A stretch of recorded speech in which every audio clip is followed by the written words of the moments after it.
Voilà, j'ai trouvé un petit coin tranquille pour faire ma vidéo. Vous savez, moi il y a deux choses que je déteste par-dessus tout, c'est la foule et attendre. Alors je peux vous dire que attendre dans la foule, pour moi c'est proche de la torture. Et là, vous le voyez, ce rocher, il est magnifique, c'est un rocher naturel. Le problème c'est qu'il y a énormément de touristes et en gros il faut faire la queue pour monter tout en haut du rocher. Et c'est que, enfin on monte à pied évidemment.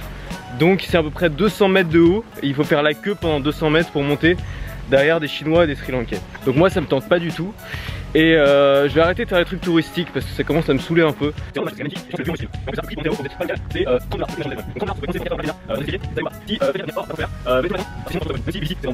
Alors mon programme pour demain, j'ai décidé que j'avais vu assez de villes au Sri Lanka, j'ai vu un bon aperçu du pays.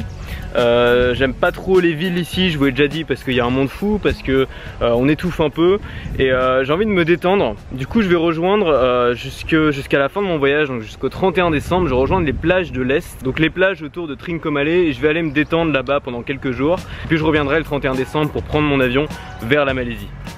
Ce matin j'ai lu un article passionnant. Je vous mets le lien en description de la vidéo, c'est un article en anglais qui parle de la stratégie de la transparence dans le marketing. C'est-à-dire que si on observe un peu les publicités de il y a 30, 40, 50 ans et qu'on regarde les publicités d'aujourd'hui, on s'aperçoit que c'est plus le même discours. Il y a 30, 40, 50 ans, les publicités c'était mon produit est merveilleux, mon produit est magique, mon produit est révolutionnaire, achetez-le. Et ça marchait à l'époque. En fait aujourd'hui, ce genre de discours ça marche plus. Employer des superlatifs, ça ne marche plus. Aujourd'hui ce qui marche et ce qui a jamais aussi bien marché, c'est le marketing de la transparence, le marketing de l'honnêteté, le marketing où on avoue ses faiblesses.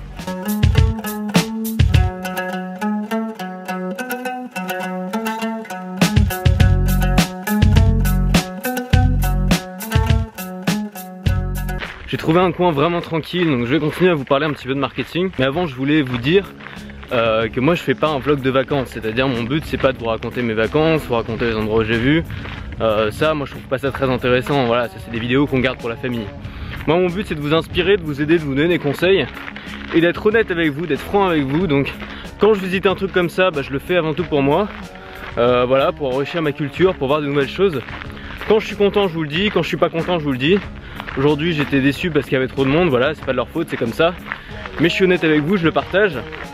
Alors pour être très honnête, le musée par contre est top. Donc si vous venez se former sur web marketing, ça a deux avantages. C'est un avantage bien sûr si vous vendez des produits, si vous avez une audience. Mais c'est aussi un avantage si vous êtes client. Parce que si vous connaissez le marketing, si vous comprenez le marketing, vous allez moins vous faire avoir et vous allez être plus conscient des stratégies qui s'appliquent sur vous.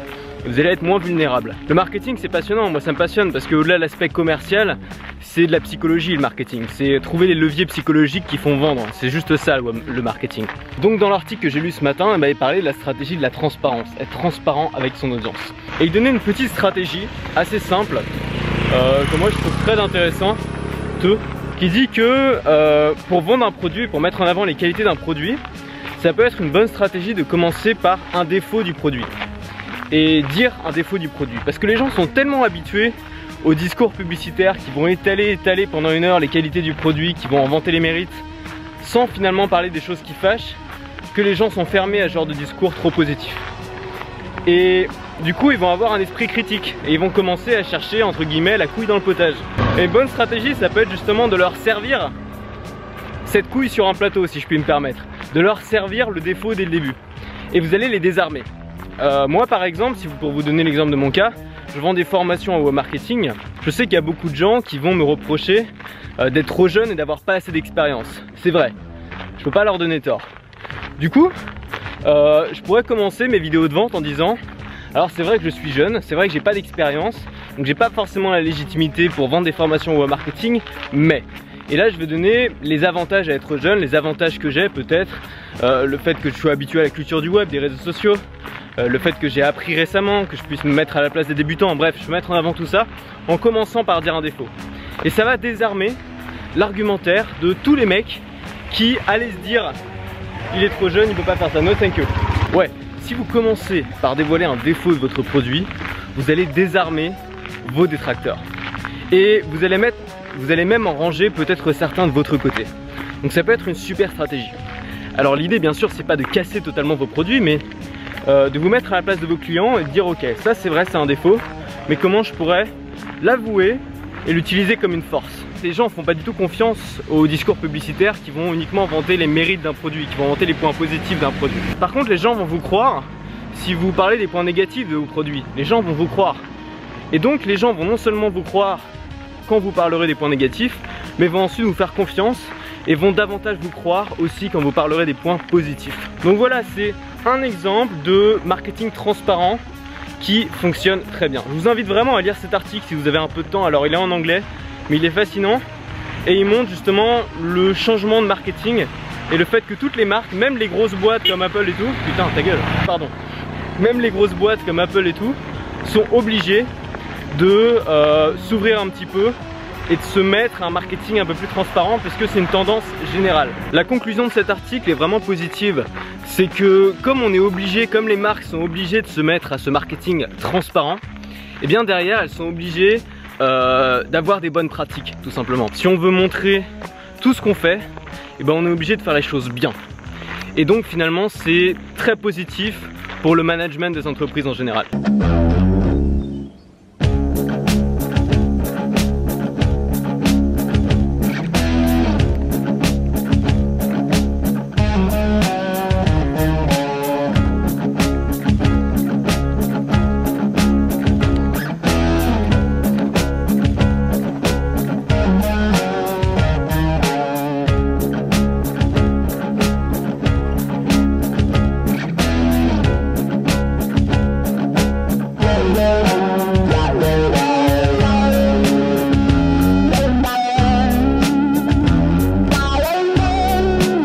C'est marrant, il y a un Singalais qui vient de m'arrêter pour me demander s'il pouvait faire un selfie avec moi. C'est la 3e fois que ça m'arrive au Sri Lanka, j'ai vraiment l'impression d'être une star quoi. Je voulais revenir une dernière fois sur la transparence en marketing. En fait, que ce soit ça ou quelque chose d'autre, c'est juste des exemples. L'important c'est de ne pas faire comme vos concurrents. Et même de faire l'inverse de ce que fait tout le monde. En fait, on est issu de 3 générations totalement matraquées par la publicité. C'est-à-dire qu'on voit la publicité partout, on voit la publicité à la télé, sur internet, à la radio, quand on marche dans la rue, partout, partout, partout. Donc du coup on ne la voit plus. On est plus sensible à la publicité comme on l'était il y a 50, 60, 100 ans. Donc forcément, ce qui marchait autrefois, bah ça marche plus. Et donc la meilleure façon de se faire remarquer, en tout cas en publicité, c'est de délivrer un message en fait qui n'est pas habituel, que les gens n'ont pas l'habitude d'entendre. Donc d'éviter les mots commerciaux comme exclusif, nouveau, et plutôt chercher à utiliser des mots, un vocabulaire et un discours que les gens n'ont pas du tout l'habitude d'entendre en publicité. Et là vous êtes sûr de sortir du lot. Et l'honnêteté, la transparence, bah, c'est une façon de le faire finalement. Voilà, bah moi je rentre à l'hôtel. Demain j'ai un très long trajet en bus. N'oubliez pas, restez libre, restez ouvert, restez audacieux.